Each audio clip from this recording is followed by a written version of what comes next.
Hey there guys, welcome back to my YouTube channel. So in this video, I'll show you how to make this amazing template. So the first thing you have to do is insert a rounded corner rectangle and then rotate it. And then you have to duplicate it by pressing Ctrl plus D and increase their sizes. And you have to select all of them and go to merge options and then click on union. Uncheck this box that says tilt with the shape and you're going to crop the image from the picture format. Next, insert a rounded corner rectangle and make it larger and send it to the back and change its color accordingly the picture. So I'll just use this color, but let's just increase its transparency. Let's give it a lighter color. The next thing we're gonna do is adjust it, and then we're gonna insert a title to this template.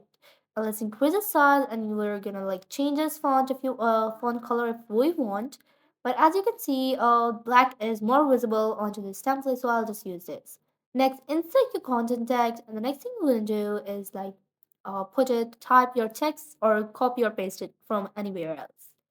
Here you go, select all of the text and put it right here and then move the rectangle upwards and select all of the text and move it upwards and then you have to change its color if you want.